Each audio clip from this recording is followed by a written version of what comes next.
Thank you all for joining us here today at our um, Heritage Panel Month for Asian Pacific Islander and Desi American Heritage Month.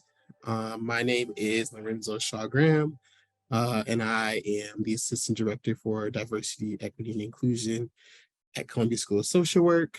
And we will also be doing visual descriptors as a way to be more inclusive.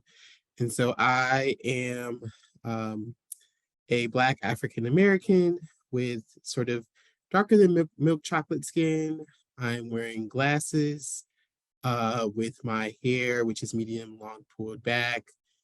I have on a floral blue shirt and a blue blazer. And I'm zooming with a virtual background of New York City.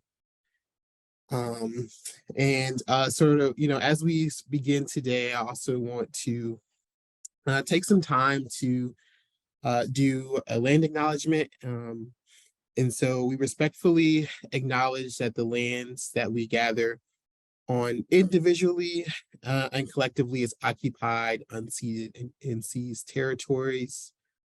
We honor and give thanks and gratitude to the Lene, Lenape, and Wapir peoples, the ancestral traditional stewards of this land throughout the generations, who allowed the enduring relationships that exist between Indigenous people and their traditional territories, and the settler university to occupy these lands, known in Eurocentric epistemology as the United States and New York City. We pay respect to the elders past and present. Our community owes its existence and vitality to generations from around the world who contributed to their hopes, dreams, and energy to making the history that led to this moment. Some were brought here against their will, some drawn to leave their distant homes in search of a better life, and some have lived on this land for more generations than can be counted. Truth and acknowledgement are critical to building mutual respect and connection across all barriers of heritage and differences. We begin this effort to acknowledge what has been buried by honoring truth. Please take a moment to consider the many legacies of violence, displacement, migration, and settlement that brings us together here today.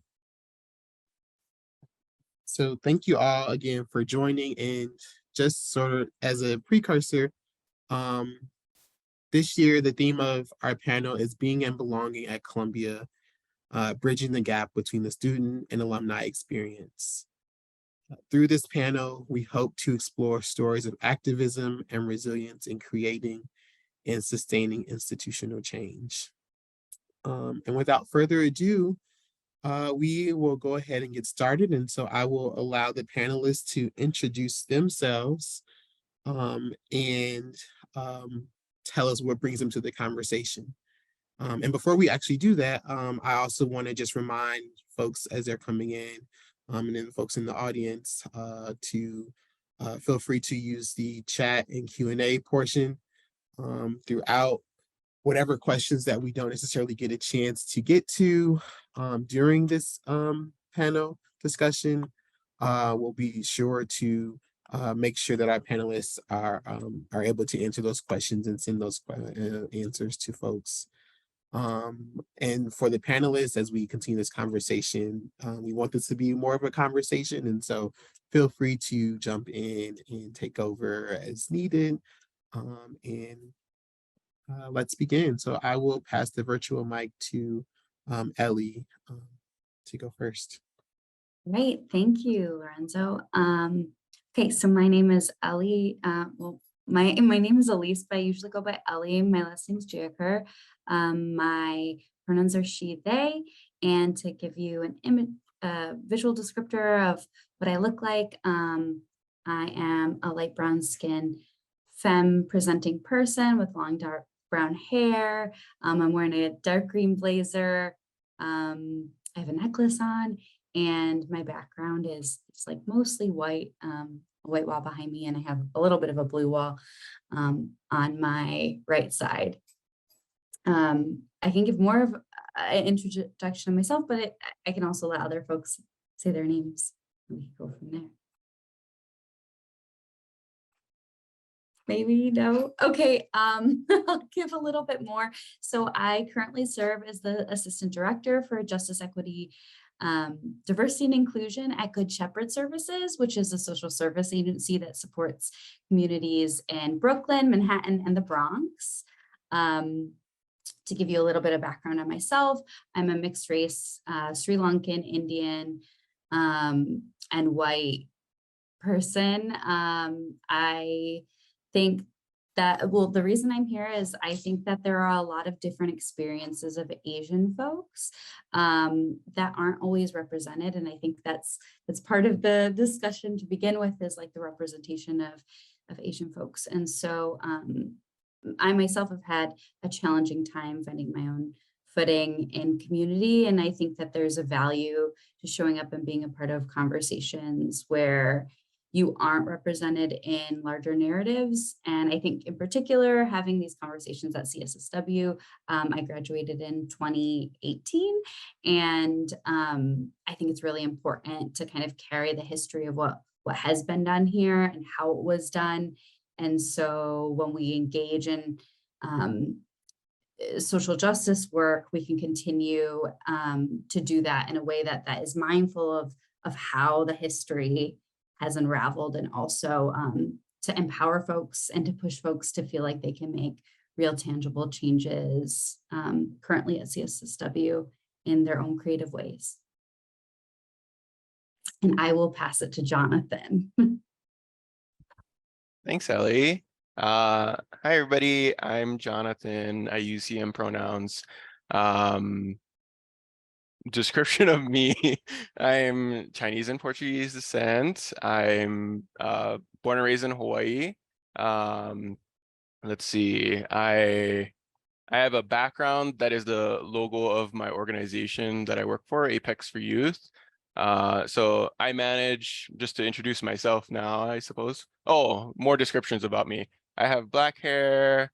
I have a plaid shirt on with the yellow t-shirt underneath.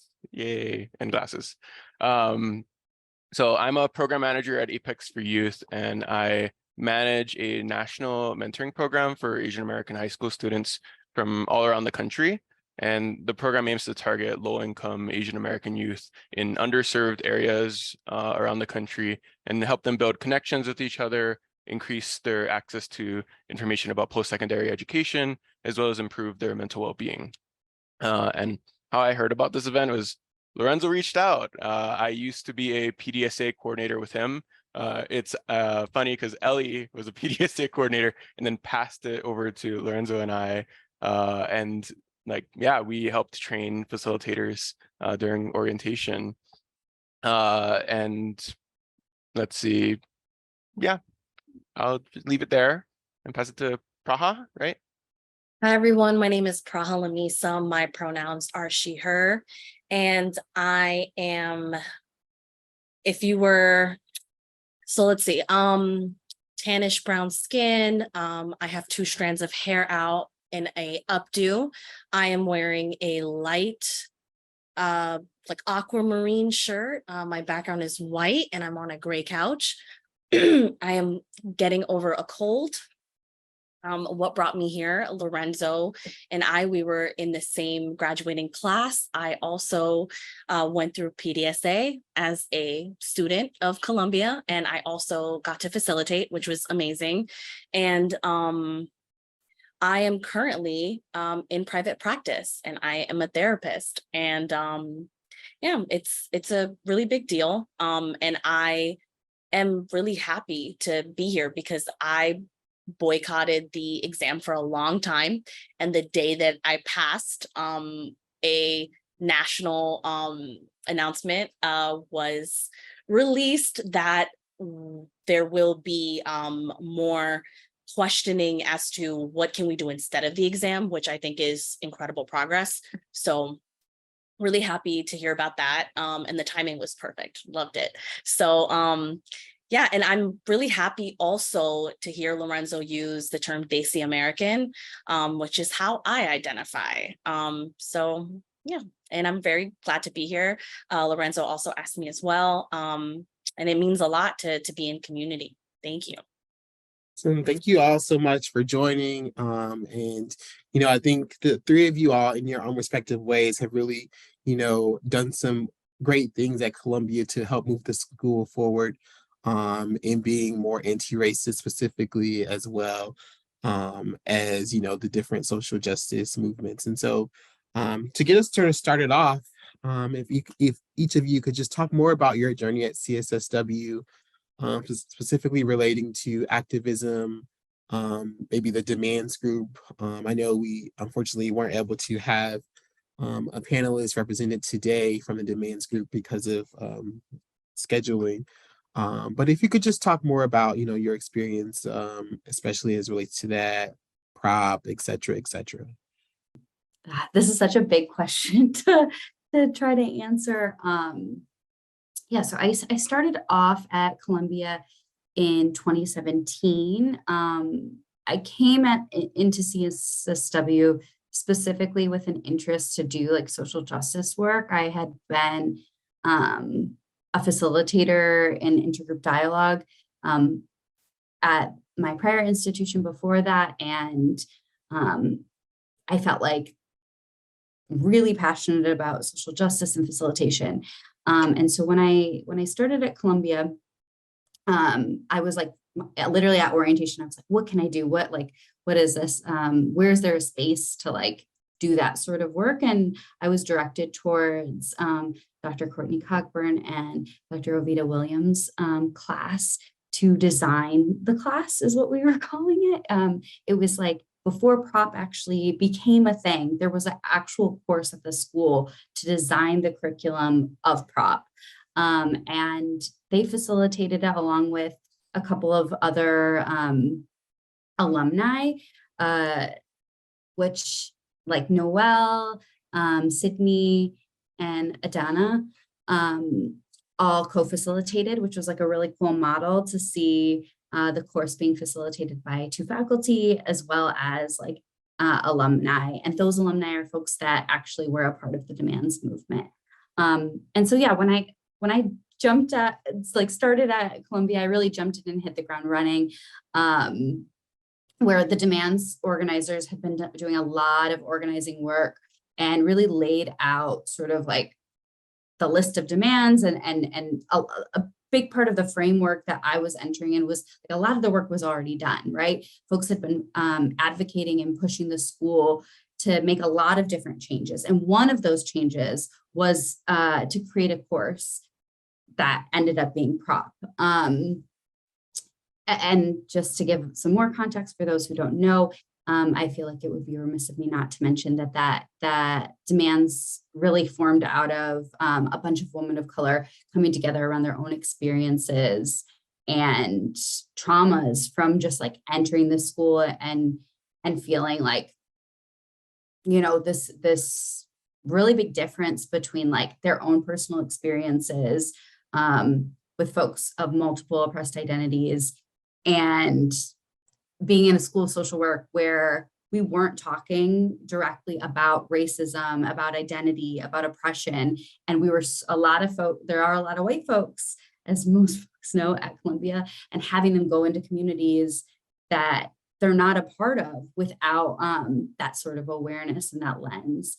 And so my work, I really supported alongside other folks. Of course, it was not just me at all, and no way, all this work was a collective effort, was supporting the creation, the curriculum development, implementation, and a lot of advocacy and pressure and pushing the institution. At the time, it was the interim dean, Irv Garfinkel, who in trying to actually get prop from being something that we worked on during the school year. And then over the summer, a handful of students spent their time, myself included, like actually writing out and like finishing and finalizing that curriculum, and then having that curriculum at some point kind of be like that work be stifled, and like us being told, okay, like we don't know if we're actually going to be able to implement this. We're just going to do foundations as is. And so in an attempt to like, no, like to like, and in action to be like, this isn't okay. All the work has been put in, and it is like, it is necessary for the school to have an anti-racism lens. This like prop organizer group, we made the decision to combine prop with the Foundations of Social Work course, which then took a lot of work. And then we trained professors, and yeah, there's a lot more there. I was also, I was the PDSA coordinator, and I think also on the, what did we call it? There was like a task force that we had that was made up of students, alumni, and faculty and staff that was working to uphold the demands with the institution. So making sure that there were progress made on each of the demands that Columbia School of Social Work committed to. Before attending Columbia, I was making a choice between a bunch of different schools in New York City, and I went to an event held by the Columbia School of Social Work API Caucus. I think there is a different name for it now, but it used to be called the API Caucus. And because I wanted to learn more about the student experience and what it was like to be an Asian student at Columbia University. And thankfully, people were not shy in sharing both their good and their not so good experiences of being an Asian student at Columbia. Most notably, a lot of the students have been talked to me that night about just feeling marginalized in the curriculum, feeling unsupported and isolated in their like field placements, and just like fighting between students was like very common at the school. And I didn't take that as like oh my gosh, I don't want to be at this school. I thought like, for me, I just never was in an environment personally where that actually happened. Just being very honest, like I grew up in a pretty privileged and relatively seemingly peaceful. After I went to Columbia, I realized things were not as peaceful in Hawaii as I once thought they were. Environment, and I saw it as a call to action to myself to like really dive in and learn and figure it out. So in my first year at Columbia and my second year, I became a co-leader of the API caucus and really tried to get to know what the experience was like, and also advocate on behalf of API students and really spend time with faculty, students, and the administration, just like trying to understand and unpack and try to change things at the school. So I was often, I don't know if anybody, I see a couple of familiar names in the chat, but many times I was in the cafeteria on the second floor, just hanging out, just at any point possible, just trying to make connections with any fellow API students, any students of color, to just get to know how things are going with them. Like I said, in my second year, I was a PDSA coordinator, and so I helped run orientation. I also, in my second year field placement, I helped Karma learn more and helped establish in some ways the Office of Diversity, Equity, and Inclusion. I was a PDSA coordinator with Lorenzo, which is how I heard about this event. So hi, Lorenzo. And yeah, it was in the first cohort of students who received prop that Ellie was talking about. And I'll tell you, like from my experience coming into the school, it was amazing. Like I just like loved, I had so many difficult moments in that prop class, and I learned so much about myself and so much about the New York City and the surrounding areas. And it was a big culture shock for me, even though I had been living in New York City for 3 or 4 years prior to attending Columbia. I had learned so much.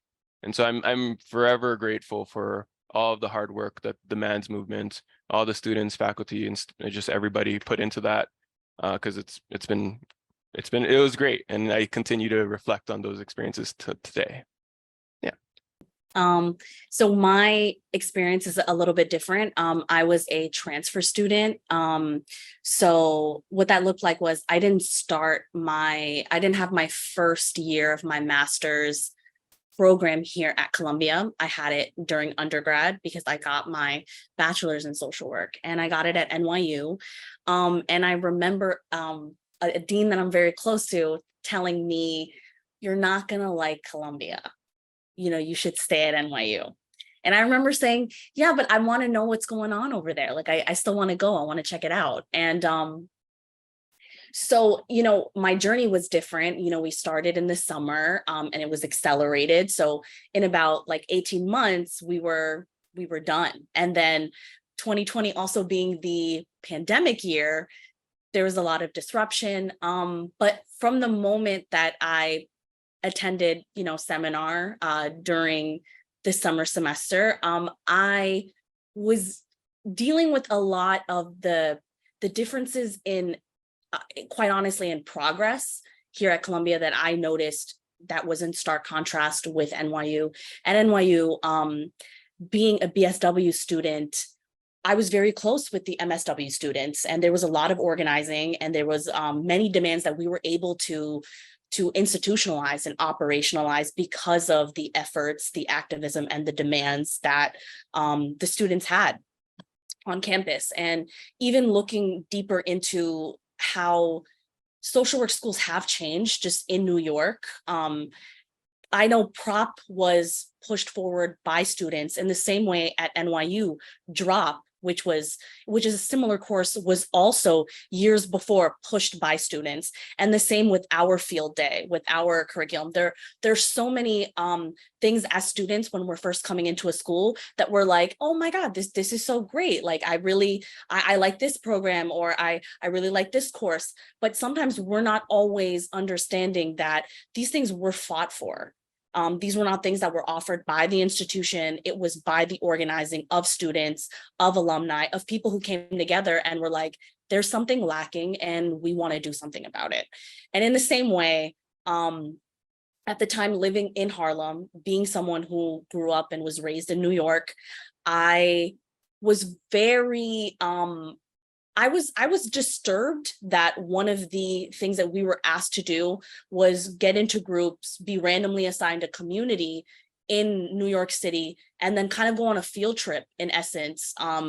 And I raised my concerns with that, which led to a lot of deep discussion, which led to a lot of confrontation regarding, when we're thinking of assignments, what lens are we using? What are we having people do?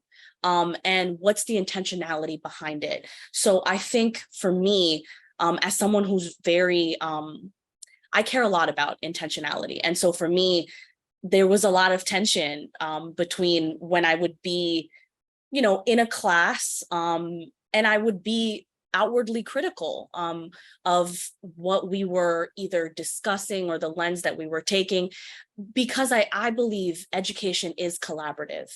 And I believe from a power perspective, like, we should be able to raise concerns and have feedback and have an opportunity or a moment to reflect and give space to being intersectional. For example, one of the biggest reasons I chose Columbia, and it was close, it was really close. Like, I didn't know if I wanted to stay at the school that I had built so much history in, or if I wanted to try something new. And one of the deciding factors for me was an adjunct professor who no longer is at Columbia, Professor Erica Hart. And I, implore all of the attendees here today to look into why they are no longer a adjunct professor here, and just the precariousness of being an adjunct professor. And also the representation that we have and the say that students have in who become faculty and who are adjunct professors. And I think that that's something that we started at NYU. And I think that that's something I would want social work students to think about currently. We don't necessarily have to ask for power. Demanding is really the only way to get power. And demanding a say-so in the professors, the curriculum. Asking is definitely a start. And when the ask is unmet, when a need is unmet, I think that demands are a great transition to think about. So again, I would just say that for me, one of the biggest things that I'm taking away from my time at Columbia was the community. It was people that came from different states that were like, I chose Columbia for this specific set of reasons. For me, I knew with the identities that I have, having a prestigious, Ivy League on my resume would make a difference next to the fact that I started my educational endeavors at community college. Being someone who was fully working 6 years. And I'm just delighted to know that students now in social work schools are demanding to be paid for their field placement hours. And of course, demands and needs coincide, I believe. And so, the fact that our cost of living is increasing to the point that it is, we're looking at, rent hikes right now. And with the exorbitant, cost of being in New York and living in New York and being a student in New York, it would make sense that the demands now, which, during my class, I would say we were, even though we wanted it, there was still a sense of complacency because the need wasn't so high. The need wasn't so high that we were like, you know what, we're not going to go to field if we're not going to be paid for field. Like, we're going to have to figure it out and we're going to have to negotiate, for example. So again, for me, it was a unique experience. I got a lot out of the adjunct professors, if I'm 100% honest. Dr. Avita Williams helping me in field, and I know this kind of jumps ahead to one of the questions, Lorenzo, that you have for later. But just to say, the biggest thing that I took away from Columbia is I felt like there was so much more needed. And in my short amount of time, I wasn't really able to cause the kind of transformation that I would have liked to see, that I would want other students to step into.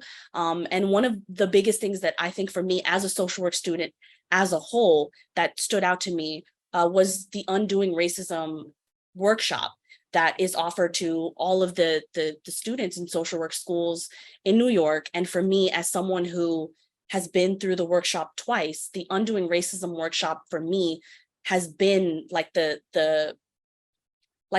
soul of like so much of the organizing and the spirit that I have, that there is a complement between social work and anti-racist, anti-oppressive organizing. And I got to see it in the 3-day workshop. And I would really, I didn't meet that many Columbia students when I did it both times. So I would want to reiterate that, definitely ask for the different things that have worked for other students and alumni. And for me, that was the Undoing Racism workshop.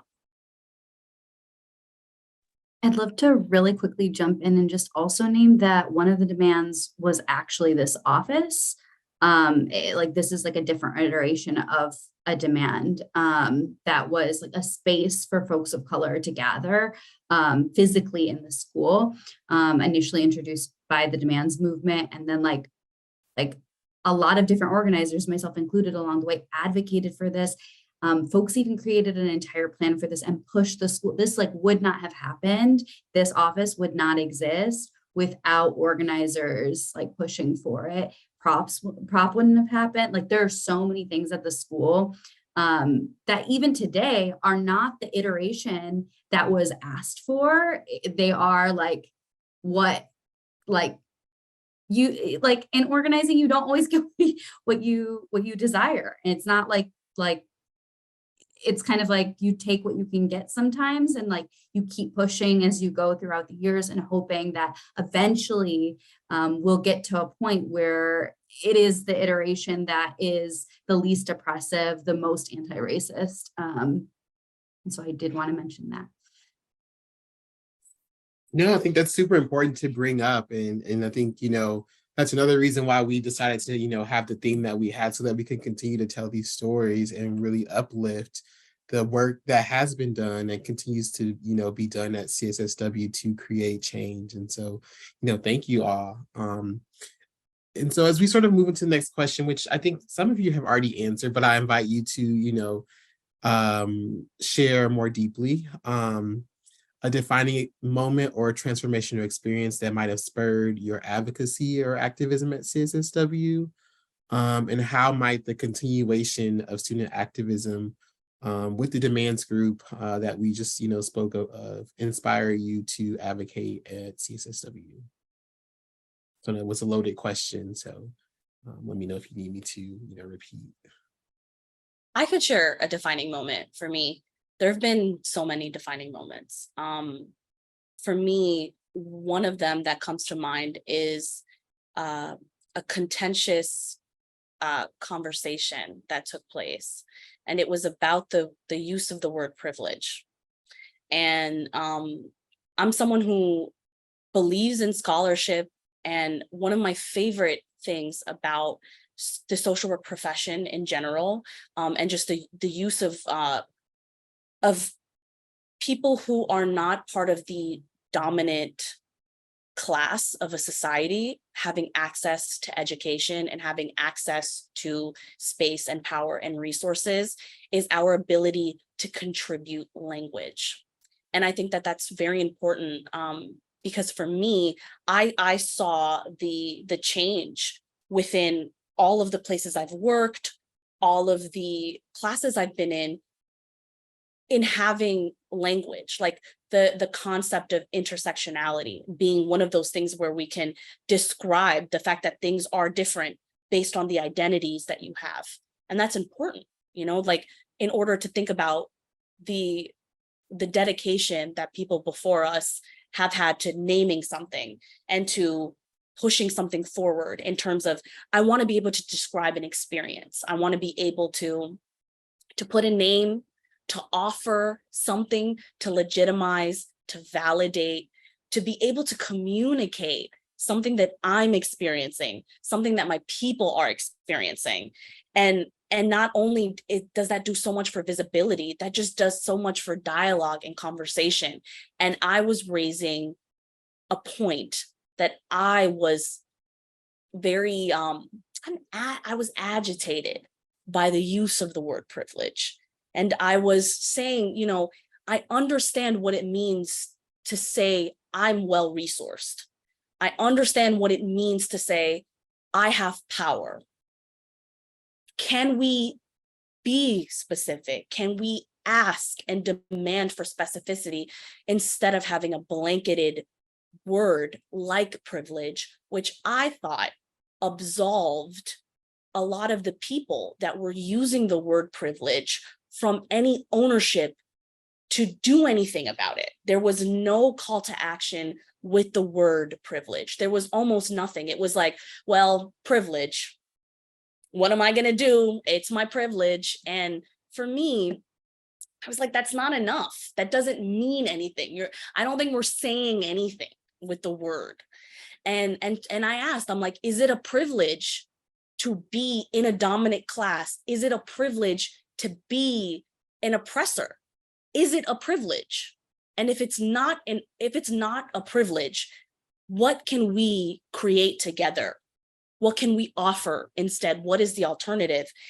And one of the things that I was saying is, I would love for people to say, like, this is, and this is just a shorthand example, but for example, if instead of saying like, oh, well, I have this privilege, or these are the privileges I grew up with, if we really explicitly think about it from a power analysis perspective and think, okay, this is the power that I have, we then can have a conversation about, you can distribute that power. You can see how you're upholding or taking space and you have power, and what that means for the people around you, or what that means for you to have that power. What does it mean for you to break up that power? There's more to say when we are specific. So this is more of an open call for us to reimagine in the way that Elise said, there's legacy in the work that students do. It leads to the creation of institutions. My partner and I were talking about the fact that he and the organizing that he did on his campus at St. John's University led to the creation of their DEI center. And that didn't exist before his class.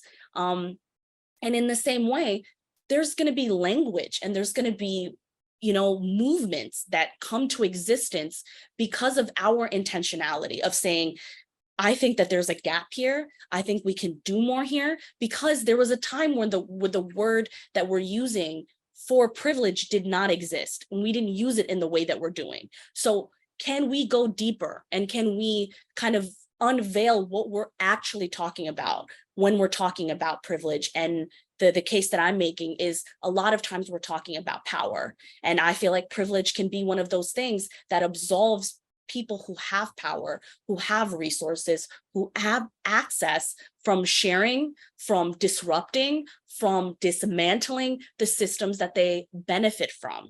And if we're really going to have that conversation, can we be intentional about what exactly we're saying? And can we hold me and everyone here accountable for language in that way? So I think for me, that was an argument that I got into.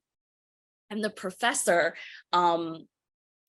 understood where I was coming from and made a case that saying, well, privilege is deeper. Everyone has privilege. And I totally understand that. But specifically, if everyone has privilege, then what are we again talking about? Right? Because in the same way, we all are a part of classes and identities that are oppressive. And it's another call to say, like, let's get specific. Let's really talk about what we want and what we're saying. And I think the reason why I created that space and that vacuum just to have that conversation is because what I really wanted to know is, what are we doing here? And I think that for me, intentionality being important, again, as social work students, as social workers, it's absolutely critical to think about, what am I doing? Why am I doing it? Why am I here? And what does me being here, doing what I'm doing, and being here, what does that lead to? What does that mean? And I think for me, being someone who cares about organizing outside of school, and I say that to say, I was excited that Columbia had an intro to community organizing course offered, which, there was tension of whether it was going to come back again. And I think that there's a bridge between organizing and social work that I think social work schools can do a better job about, instead of necessarily upholding capitalism in that, like if you do corporate social responsibility, for example, you'll be able to pay your bills. So many industries are going to be disappearing. And if social work transforms into, well, these courses that we offer, these pathways that we present to our students are to ensure that they are able to make a living wage. And as paramount as that is, there's so many things that social workers are informed on, educated on. It's such a disservice to not put us in positions of power and to teach us how to use and create power. And which I feel like in intro to organizing, or just organizing in general, like that's a lot of what we do. And I think that's one of the reasons I came to Columbia, was because of not only being one of the oldest social work institutions in America, but what does it mean to be a part of a historic legacy institution, and to see the way that people speak, what they're doing, how they're doing it, and why they're doing it. And that's why I wanted to come, not just to infiltrate, but to really to think of, how is a room different because I was in it? And I think that that's something that I would want everyone here to think about. As a social worker, as a student, how are things different because you're there? Long-winded, but that's, bringing that up. And then also being a PDSA facilitator, that's one of the things that I propose to people when we're using language like privilege, for example. Can we do better? I think this is like a little bit of a difficult question to answer, like what sparked my advocacy at Columbia. And I almost want to say, like I thought about it a lot before this panel, and then right now I almost want to say, I don't know if Columbia, there was something at Columbia. I don't know if that's true. I think that's actually, it would be a lie for me to say that like Columbia is what sparked my advocacy at the school. Like, I think I was already politicized and activated like before I entered and came into the school knowing like this is a predominantly white institution. It's a social work school. Like it's gonna play out in certain ways. And of course, like I can list like hundreds of examples. Like I remember in my foundations course, like one of the first weeks, like I'm like a queer femme of color. And I remember some students in my class asked if all queer people have mental illnesses. There's like a million moments like that, like over and over and over and over and over again.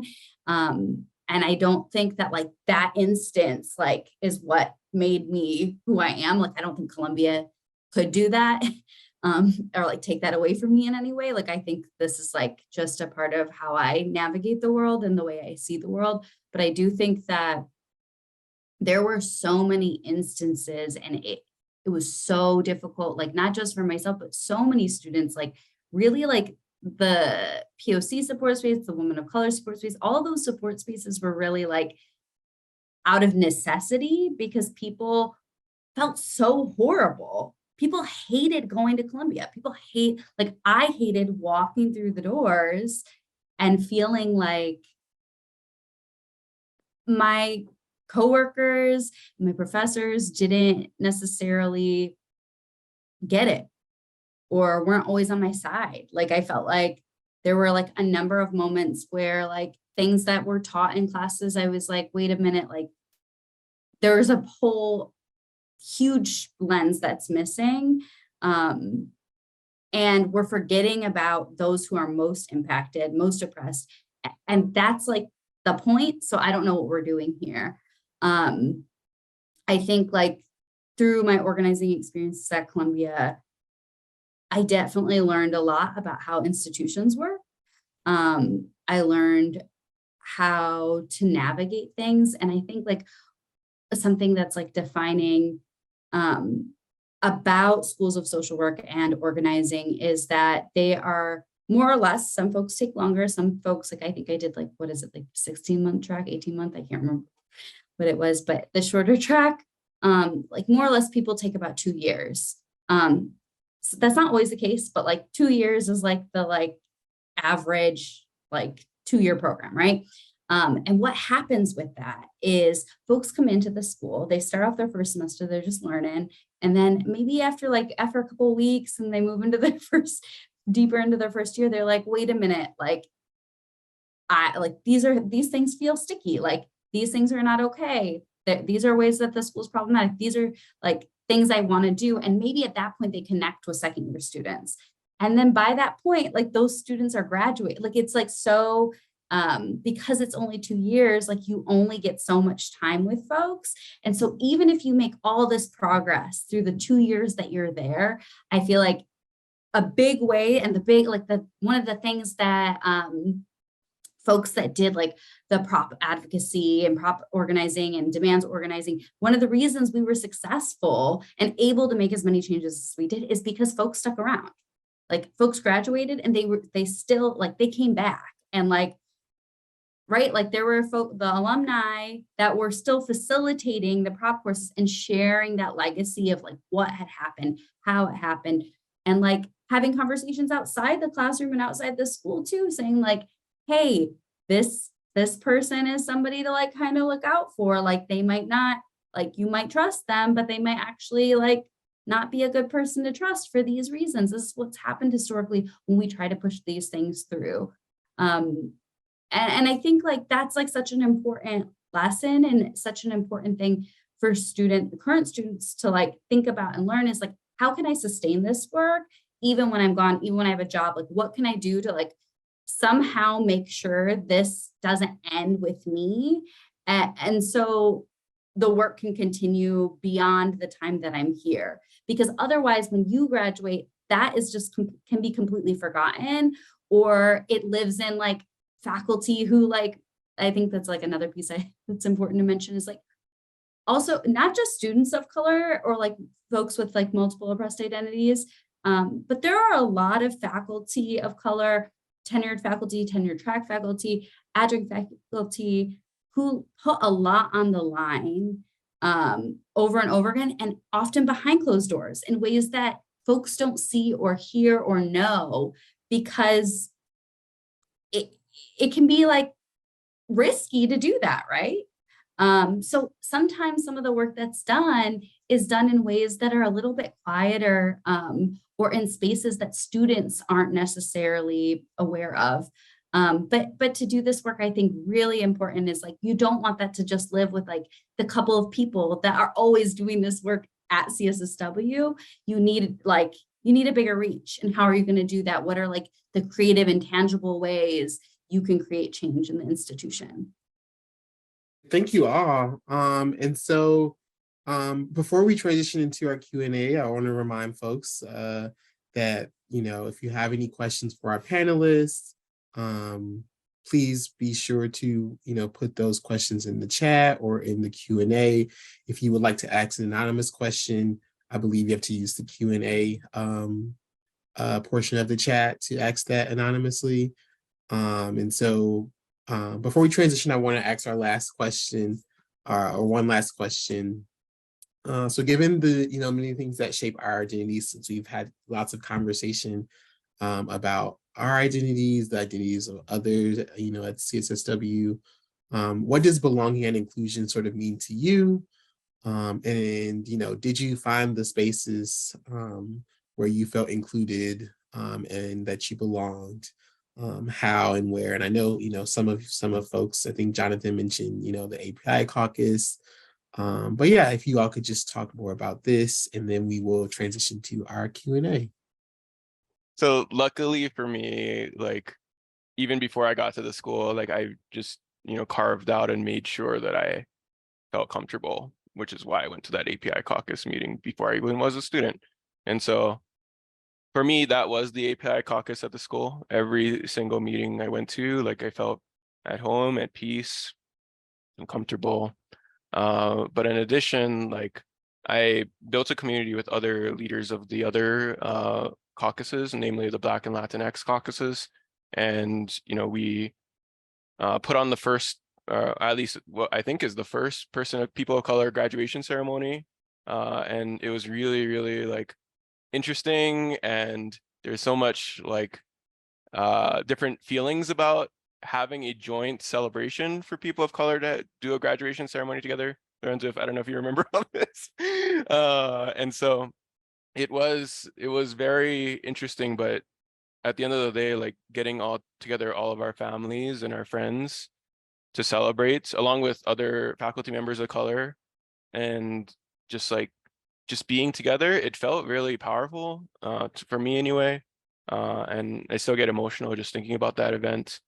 One other one at the school that was really meaningful to me was we had a men of color support group, which was, I don't think ever happened before at the school. And I know for a lot of people, they had feelings about like both men and women who were just like, oh, men don't need these support groups. Even at the school, even other social workers are like, no, we don't need these support groups for men.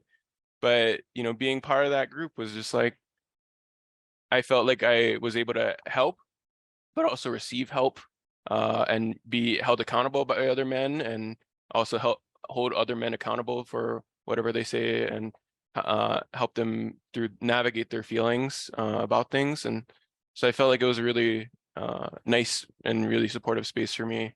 After graduation, for all of your current students, there is hope. There are places of employment that are places that you can feel like you can belong and feel like you're included in. As my organization, Apex for Youth, is one of those places for me. Like, recently after graduation, I learned that neurologically, I operate pretty, like I have autistic tendencies, and I learned that and realized like I was pretty decent at school with the autistic tendencies, because like I was very literal in my education. Like this means that, that means this, it doesn't mean the other thing or the other thing. But when you're dealing with like people and you're socializing and you're talking to people on a daily basis, that like things, you have to like kind of dig underneath what people actually say, and they don't literally mean everything all the time. And so my organization, like even after learning that, and even after revealing that to my organization, like they have been so incredibly supportive and have made accommodations for me. And they've really just helped me feel included, even in staff meetings when I don't feel like I understand, or I get frustrated when things aren't explained very clearly to me. They'll take some time during staff meeting and even after our staff meeting to have conversations with me about what these things actually mean. And so I'm just incredibly, I've been feeling like I've been very privileged in a lot of different ways in my life, and very powerful in a lot of ways. And one of those ways is working at Apex for Youth. I'm unfortunately going to be leaving the organization. I just moved to Denver, where it's very white here. I've never lived in a very white area before, and it's like 80% white. And I'm gonna be following Praha's footsteps and try to become a licensed clinical therapist, hopefully soon. So yeah, we're hiring is my points here. So if you are interested, side note, please apply, talk to me afterwards. Okay. I'll just add, when I think of belonging and inclusion, I really think about, again, access, resources, safety. And for me,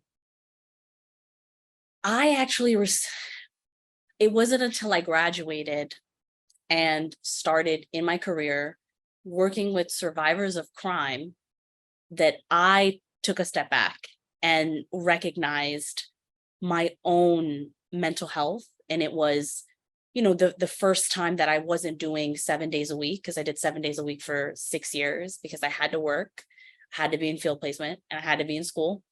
So when you're doing 7 days a week for 6 years, and for me, that also meant doing it alone because, you know, I left home when I was 16. So I was, you know, on my own. So there wasn't the same safety net. And so I didn't realize that I had the diagnoses that I had until I was working with survivors of crime. And then I'm like, okay, I think there's more than trauma going on for me. I think there's a lot more going on. And when I finally recognized the diagnoses that I have, it changed everything for me.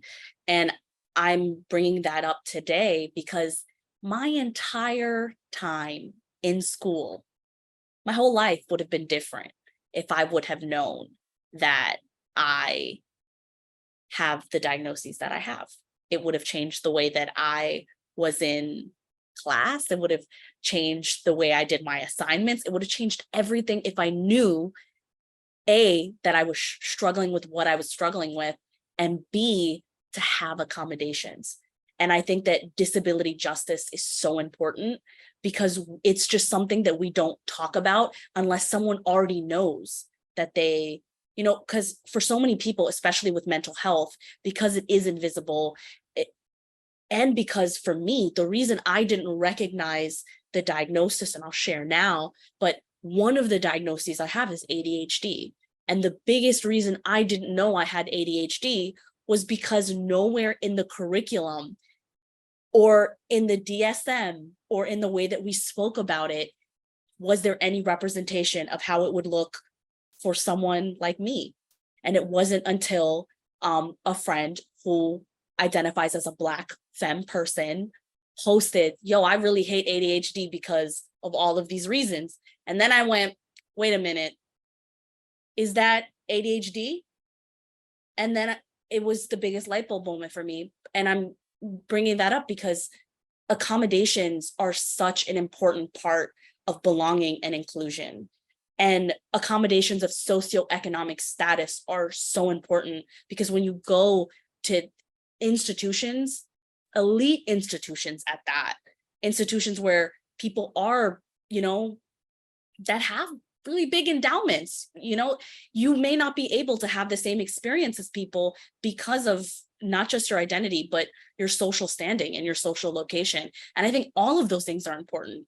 And I think that belonging and inclusion really stands with the people that have the most to gain and the most to ask for and the most to demand. And it's important for us to uphold and uplift people and ourselves, so we can know I'm struggling, for example, and everyone missed it around me. And it wasn't until I saw someone else talking about their identity and their mental health that I was able to, for the first time in my life, to have representation. So it's important that we are speaking about the things that we're dealing with. But in order to have that, safety is paramount. So I think that in order to have belonging and inclusion, if we don't have a sense of safety, it really doesn't matter what we offer. It doesn't matter what we do. People aren't not going to feel comfortable to show up as themselves, to take resources, or to even ask for more. I'll just say that I think as a person of color, there are a lot of experiences that I've had, and I'm sure this is shared amongst so many different folks of color, so many different people with oppressed identities, that there are a lot of assumptions. People's experiences are often informed by the way that folks see us, right? We're often treated differently. And not only that, but and not only like racism and all the other isms, but also the way that we ourselves like perpetuate or take on some of those things, like we internalize them, right? And so when I think about inclusion and belonging, I think about a time or like experiences or moments where I feel like I can show up as who I am with all my identities and not feel like I have to shift anything. I feel good and strong in who I am, and I feel invited, I feel heard, I feel seen. And I think like when I think about like CSSW and a lot of the organizing and work that was done there were a lot of moments that I felt like with other organizers and professors who were organizing and staff members, like that I felt included because we had tough dialogues and tough conversations about how our identities played out in our group dynamics. I think it's pretty impossible to create an environment where like we're totally free of like perpetuating isms or assumptions onto other people and with ourselves. And I think like having the honest conversations and noticing our group dynamics and noticing like, for example, like who's speaking first, what their identity is, how often folks are speaking, who's the note taker, who's like thinking of all of those things, how they play out, even like in friend groups, right? When you're hanging out or you're in community, like noticing like who's the person that like anything, like even if you're at a restaurant, like putting down your card first, does that person have the means to do so? Or are they just expected to? Like there's so many, like every little decision, like can come from a place of like oppression, isms, like, and perpetuating these moments. And I think that there were so many times where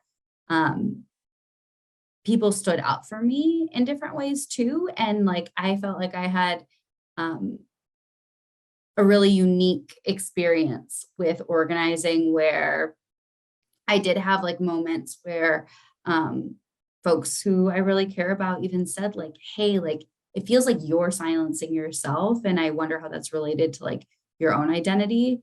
And I think that that's really important. I think that Columbia has like so much work, but if you can make like pockets for yourself where there's people that stand up for you and support you and push you and challenge you and get you to think critically, and you can have those dialogue moments with them, that's kind of where that, to me, that's where like inclusion and belonging like lives in a larger institution, because institutions function as institutions. Like they're, as much as we want to change them, the truth of what they are is like, they are hand in hand embedded with white supremacy culture, with whiteness.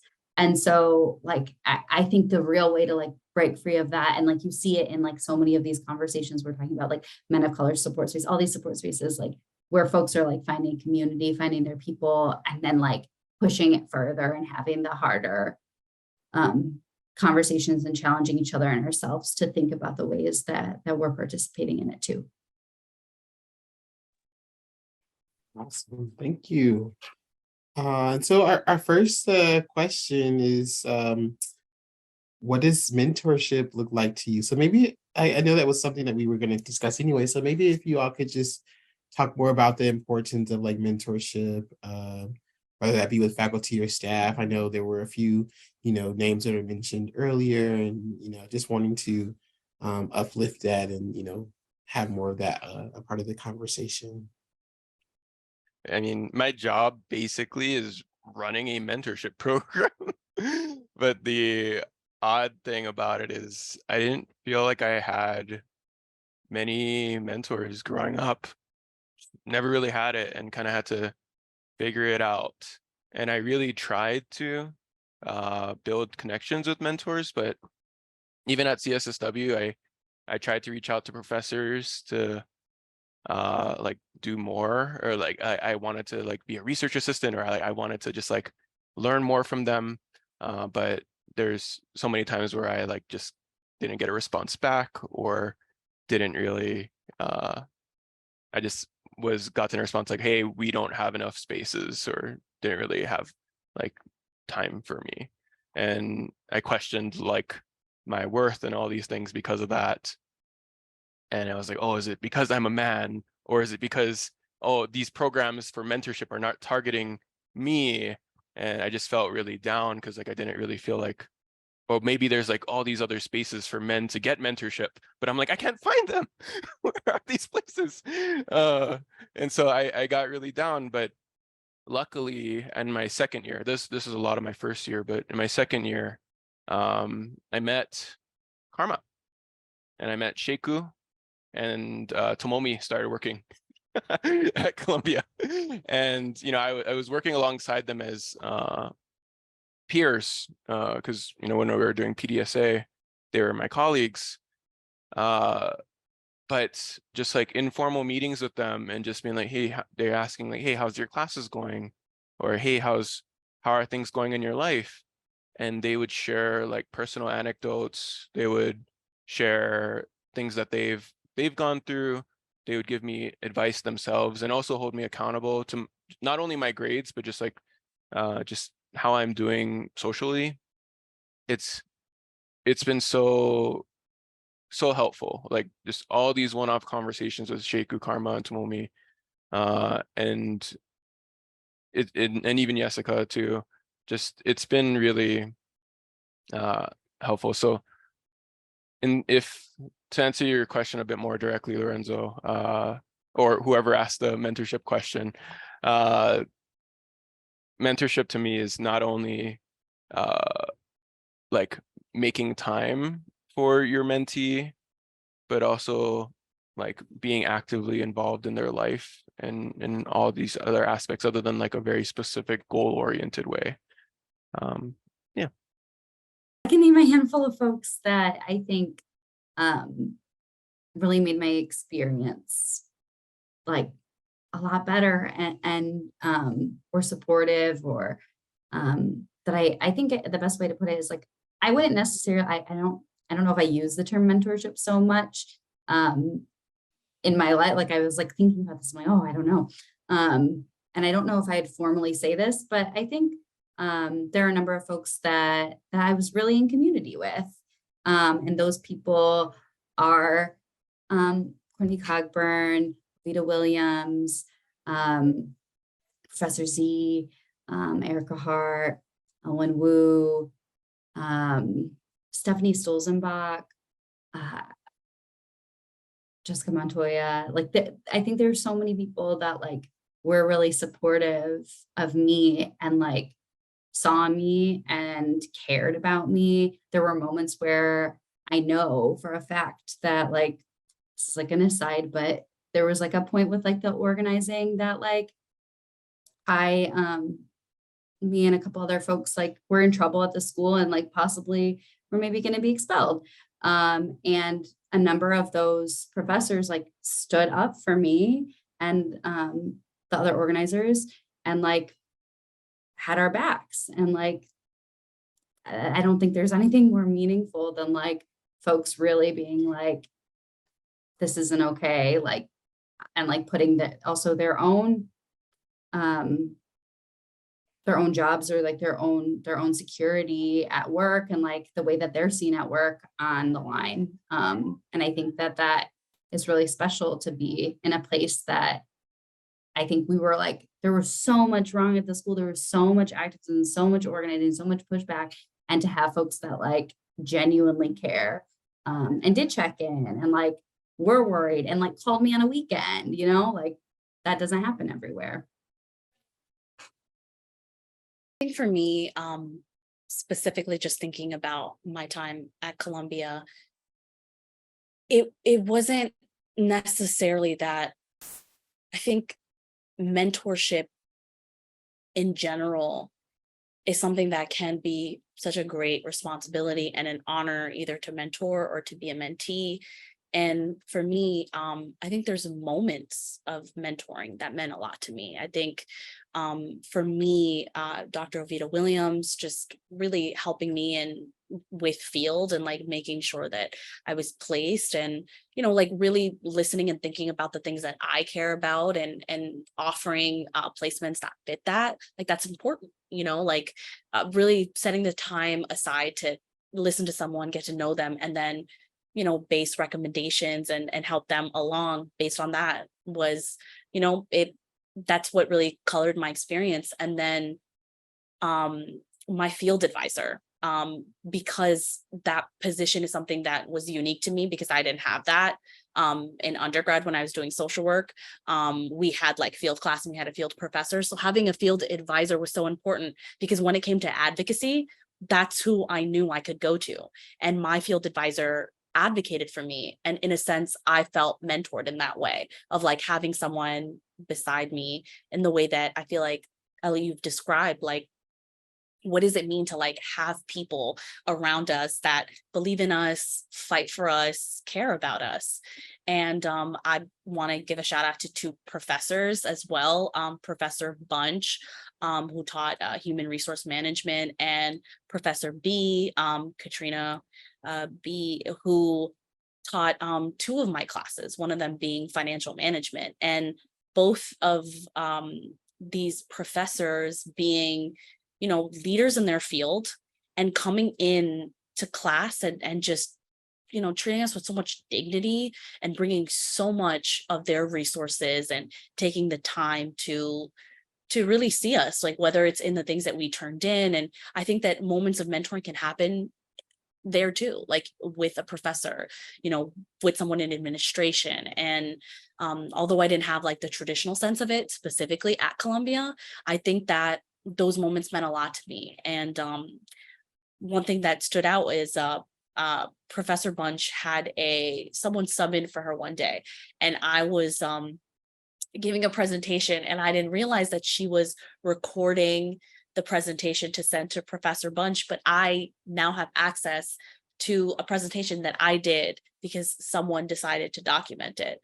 And it's moments like that that are so meaningful. It was in turning in a paper, and then there's my sick voice, but it's in turning in a paper and having Professor Bunch say, you know, like really commending my mind or my use of thinking in something and being like, you know, you think really fast, or, you know, you're such a thorough thinker, you synthesize information so well. So it's those moments of recognition that can really make you feel mentored. I think recognition, celebration, protection, and care are, I think mentorship outside of the traditional sense can also be all the components that would make up mentoring as well. So in those ways, I have been mentored, and I'm very grateful for that. Thank you. And sort of as we wrap up and wait for additional questions, I do want to just ask, we talked a lot about the different things that have happened and changes that have occurred since, each of you all have graduated, the creation of DI office, the action lab, integrating more anti-racist approaches and oppressive lenses to the curriculum. And a huge part of this conversation is, thinking about the relevancy in helping to sustain activism and student engagement. And so what are your suggestions to students on sustaining activism for social change at CSSW or even, after? One of the things that happened during my final year is instead of using an agency for my program evaluation, like one of my final assignments, I did my paper and, my thesis focused on an idea that I had. And the idea for an app, which would also have a group cohort component to it. And I was thinking, like, wouldn't it be great if we had tech, but then we also had students, social work students, really come together to focus on the things that they care about. And that was an idea I had that led to a documentary that I am still working on. The app, everything's still in the works, but it was about radical imagination. And for me, one of the things that I think about when it comes to activism is dreaming. And I think that, radical imagination to me is so much more than, okay, like, is a better world possible? What's better? It's even looking beyond the systems that exist. My partner said something very beautiful to me when I was, explaining that I was going to be on this panel. And he said that, when these systems of oppression end, we're still going to need to know how to do conflict resolution, for example. We're still going to have to continue these things. And I think it's beautiful to think even that deep. Like, what do we do when we've ended the patriarchy? What do we do when Palestine's free? Like, what are we doing then?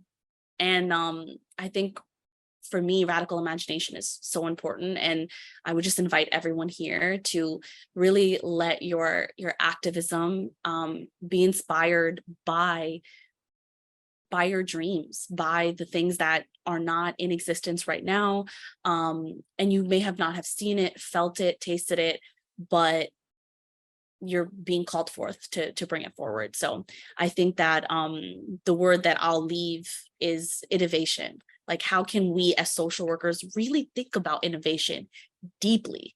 Like, what does it look like for us to innovate? And what does it look like for us to innovate together? And I just want to give a shout out to Joy, because your question is so innovative. And that's the kind of innovative approach that we need in social work. That's the kind of dreaming out loud, collaborating, and radical imagination that we need. And yeah, like, how can we dream together and imagine and innovate together when it comes to activism?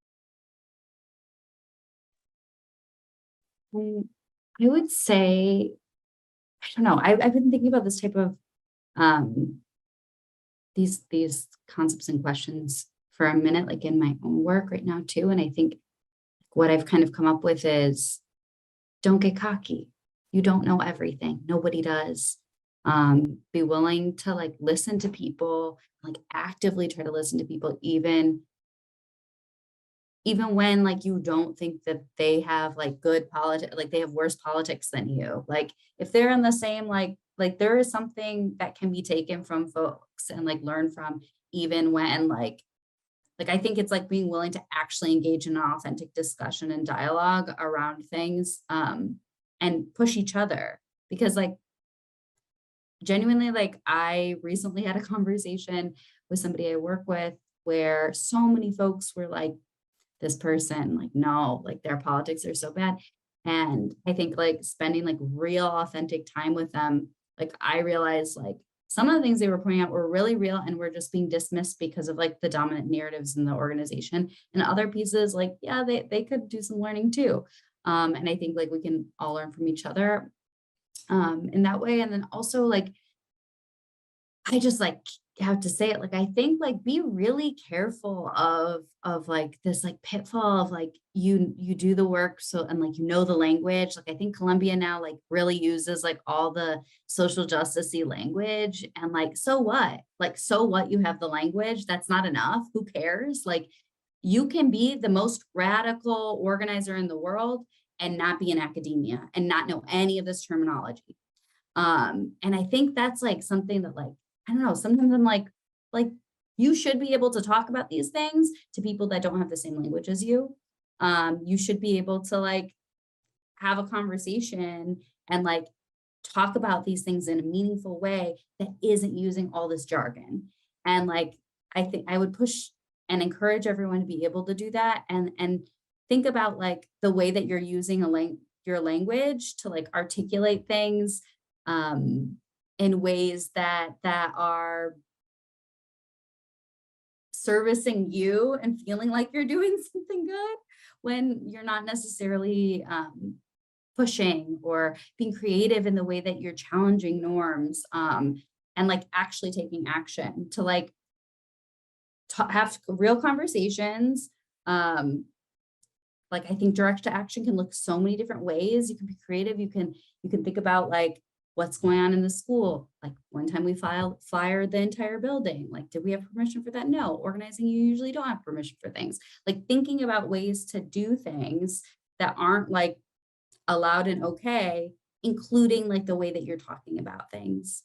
And that's kind of like where I'm at now. That's my best tidbit of advice. Not that anyone really needs my advice.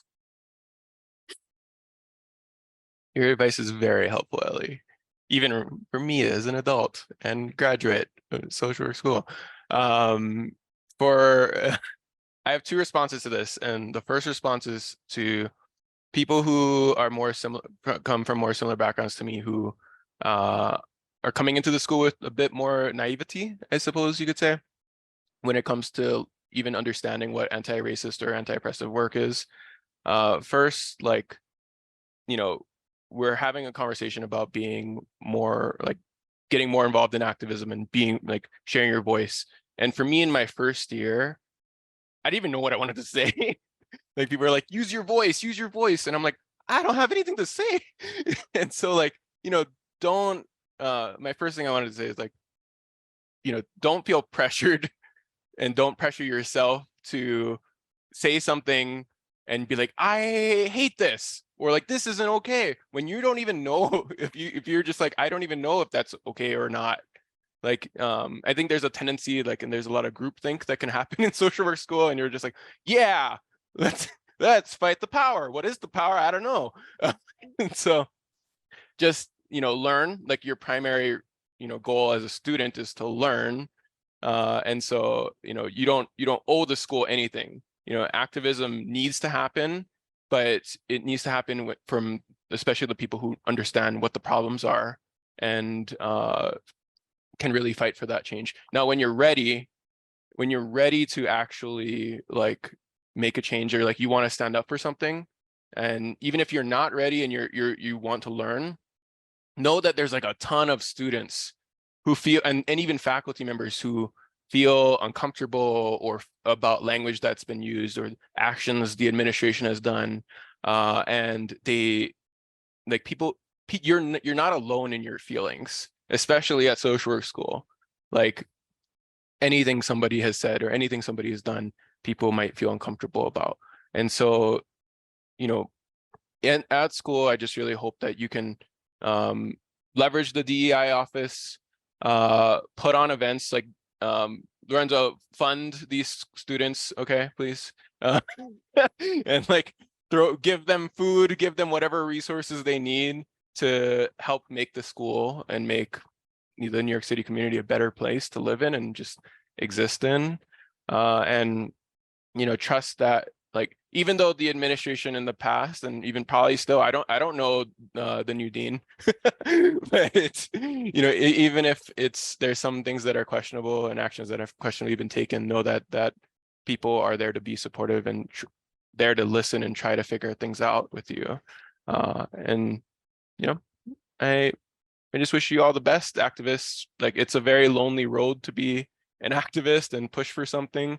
And it's really painful sometimes, but yeah, I'm right there with you. Well, all of us are here with you and trying to be supportive. So yeah. Well, thank you all so much for answering that question. I do really want to get to one of Joy's questions, since it's relevant to you all, especially as alumni. And so it says, if there were to be omnipresent virtual or physical spaces for alumni to connect with CSSW students, build community, do you think more alumni will be interested in returning? And how do you see this as possible? I guess before the panelists answer, I also want to note that, the DI office will probably be doing this again. And I think the alumni office has done something related to this too, and having those alumni networking spaces where they are both POC centered and also spaces for alumni to come back and engage and connect with students. So I do think that is going to be happening again as we transition back to, in person in the fall. But I will let the panelists answer this question.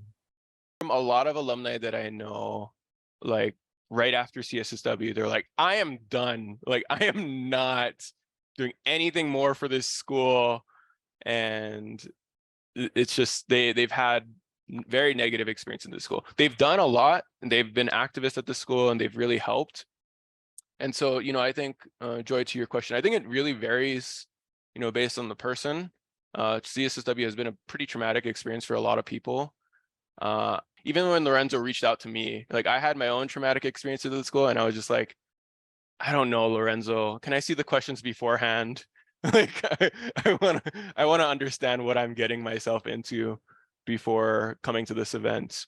And so I think people do care. Like, I care for this next, like, I had two of my interns. Oh, one of them still here. Hi, Jonathan. Two of our interns at our agency are like came to this event, and like I really do care about what our next generation of social work students are learning. And so like I will come, but I don't fault any of our alumni for not coming back. Yeah. I was going to say, I think you might have better luck in like some of the like more affinity spaces, and saying like this is for students of color with like alumni, being folks of color,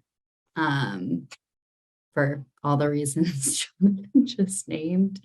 Yeah, I'm around. I can put my email in the chat too. If folks want to talk at any point about anything, you can shoot me an email.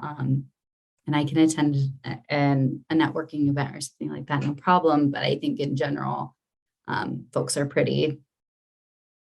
some people feel put off a little bit for really real reasons. I think also maybe thinking of like, if you were to do something in person, maybe not having it at the school might make a difference. I know that costs money, but I just think like I've heard a lot of people say like even just like walking into the building brings up a lot of stress. So, and yeah, I don't know if folks want to, I don't know. Those are the things that came up to me. Yeah. I think the way that I'm thinking about it is, first, I just want to say I really echo Ellie and Jonathan, those feelings. And I'm sure that that's something that a lot of the people who have stepped through those doors have felt and continue to feel. And I honor that. And even with that, I feel like initially when I read your question, Joy, it was a yes. It was like such a yes. And for me, it was such a yes because it's just like there's so much room for creativity. And more importantly, it just reminds me of like mutual aid. It reminds me of like pipelines, like just being able to ask someone like, okay, how did you survive taking this exam?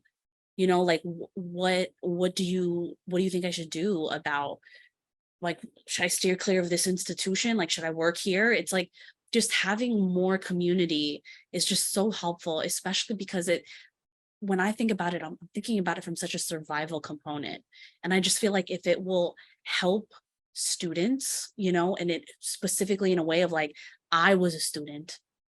Damn, you're still going through that? Okay, good. Like, good to know this is how I went through it. Or, you know, we didn't get to do that work, you know, to address what you're dealing with now. But, you know, even if, and it, I think like, of course, it being like a very individual, you know, very like personal and specific to everyone, you know, and whoever wants to be involved. But I think that having an open line of communication is important, because I think networking is so important, not just to social capital, but just really like, if we're talking about it, just survival, like so many jobs, for instance, like Jonathan today, like everyone here now knows about Apex for Youth, you know, like we know about Good Shepherds, like we know about the fact that my supervisor is incredible. I work at Amanda Frey Psychotherapy, and it's amazing. And it took me so long to find an equitable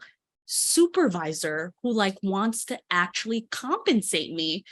And there's going to be so many people that are like not going to have that experience. And it's, if I can lend more of myself and my cohort and like my community can step in and say like, oh, you know, if you're planning to move to Maryland or DC, like there's alumni you can connect with, you know, of course, like given you know, first and foremost safety in mind and consent, and just being really mindful of like what expectations are, for example. But I think for me, I think that when I perceived the question, for me, it was rooted in community, and it was really rooted in like, how can we make things better, and how can we share more of ourselves and give more back to a place that, like, let's be honest, what I'm really hearing needs it. And that's what I knew when I was there. And I feel like the fact that now I know from like a historical lens too, that it's like, oh, like everybody's felt like that, you know, like that, you know, that's a lot. Like I wasn't expecting that. So I'm definitely a yes. And also I think it'd be really cool too, just to kind of see what it looks like to transform the current pathway of like, you go through these gates and then you go on in life, and you don't necessarily change infrastructure or the institution that you're once a part of. I think it's very disruptive in the best way to be like, no, we can bring people back, and like actually we are connected, and there's a sense of unity and solidarity that this inspires in me. So I'm very hopeful. Yeah, awesome.